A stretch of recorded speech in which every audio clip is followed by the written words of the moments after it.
Ya. Assalamualaikum warahmatullahi wabarakatuh. Pada kesempatan hari ini saya akan menyampaikan update terkini terkait formasi CPNS tahun 2021. Nah, BKN atau Badan Kepegawaian Negara sudah menetapkan jenis penetapan kebutuhan PNS berdasarkan Permenpan RB 27/2021. Ada formasi umum dan formasi khusus. Nah, nanti juga ada bagian kumlot, disabilitas, diaspora, dan putra-putri Papua dan Papua Barat. Adapun formasi khusus itu memiliki catatan maksimal usia mendaftar 40 tahun, yaitu untuk formasi dokter pendidik klinis, dokter gigi, peneliti dan perekayasa, serta dosen.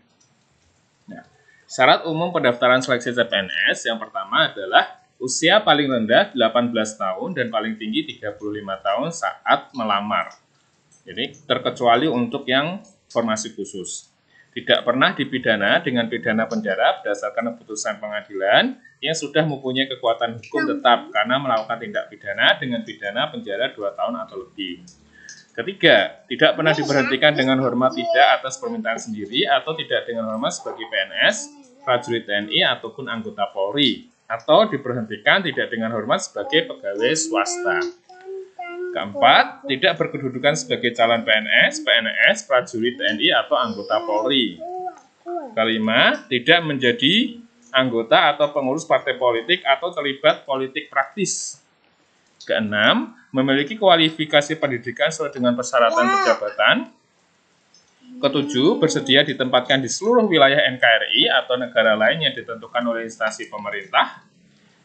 Kedelapan, sehat jasmani dan rohani sesuai dengan persyaratan jabatan yang dilamar.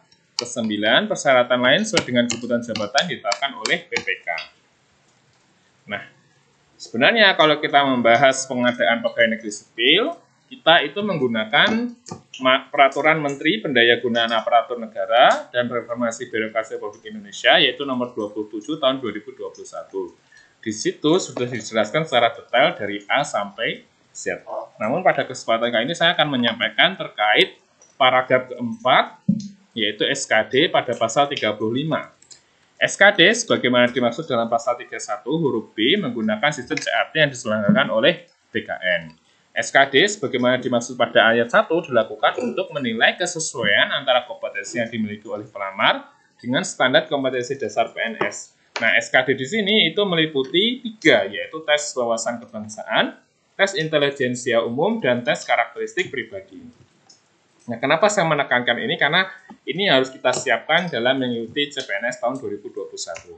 Apa aja sih materi seleksi kompetensi dasar? Itu tertuang dalam paragraf 5 pasal 36. Yang pertama adalah tes wawasan kebangsaan. Sebagaimana dimaksud dalam pasal 35 ayat 3 huruf A bertujuan untuk menilai penguasaan pengetahuan dan kemampuan mengimplementasikan satu, yaitu terkait nasionalisme, yaitu dengan tujuan mampu mewujudkan kepentingan nasional melalui cita-cita dan tujuan yang sama dengan mempertahankan identitas nasional. Yang kedua yaitu integritas dengan tujuan mampu menjunjung tinggi kejujuran, ketangguhan, komitmen, dan konsisten sebagai satu kesatuan sikap untuk mencapai tujuan nasional. Yang ketiga adalah bela negara, yaitu dengan tujuan mampu berperan aktif dalam mempertahankan eksistensi bangsa dan negara.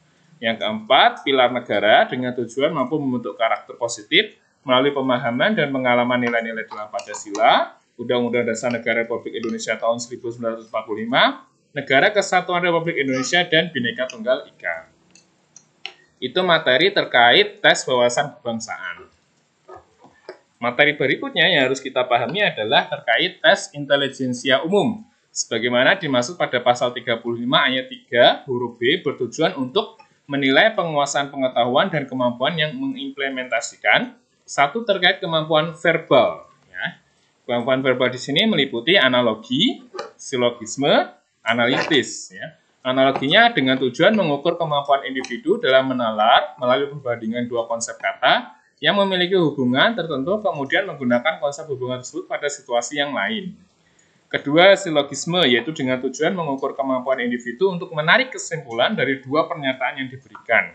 Serta analitis, yaitu dengan tujuan mengukur kemampuan individu untuk menganalisis informasi yang diberikan dan menarik kesimpulan.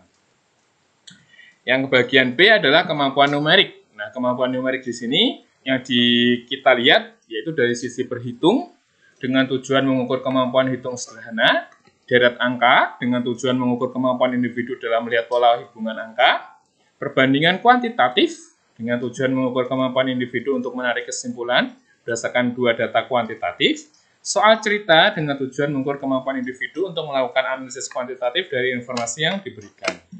Yang terakhir yaitu kemampuan figural yang meliputi analogi, ketidaksamaan, dan serial. Analogi dengan tujuan mengukur kemampuan individu dalam bernara sesuai dengan perbandingan dua gambar yang memiliki hubungan tertentu kemudian menggunakan konsep hubungan tersebut pada situasi lain. Ketidaksamaan yaitu dengan tujuan mengukur kemampuan individu untuk melihat perbandingan beberapa gambar, dan serial yaitu dengan tujuan mengukur kemampuan individu dalam melihat pola hubungan dalam bentuk gambar. Nah, pasal 38 yaitu tes karakteristik pribadi. Sebagaimana dimaksud dalam pasal 35 ayat 3 huruf C, bertujuan untuk menilai penguasaan pengetahuan dan kemampuan mengimplementasikan satu yaitu terkait pelayanan publik. Tujuannya adalah mampu menampilkan perilaku keramah-tamahan dalam bekerja yang estetik agar bisa memenuhi kebutuhan dan kepuasan orang lain sesuai dengan tugas dan wewenang yang dimiliki. Yang B yaitu terkait jejaring kerja, yaitu dengan tujuan untuk membangun dan membina hubungan bekerja sama, berbagi informasi dan berkolaborasi dengan orang lain secara efektif.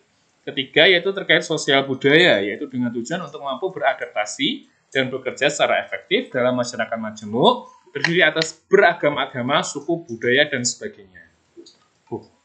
Keempat yaitu teknologi informasi dan komunikasi, yaitu dengan tujuan untuk mampu memanfaatkan teknologi informasi secara efektif untuk meningkatkan kinerja. Yang kelima yaitu profesionalisme, yaitu dengan tujuan mampu melaksanakan tugas dan fungsi sesuai dengan tuntutan dan jabatan. Yang terakhir adalah anti-radikalisme, yaitu dengan tujuan untuk menjaring informasi dari individu tentang pengetahuan terhadap anti-radikalisme, kecenderungan bersikap dan bertindak saat menanggapi stimulus dan beberapa alternatif situasi.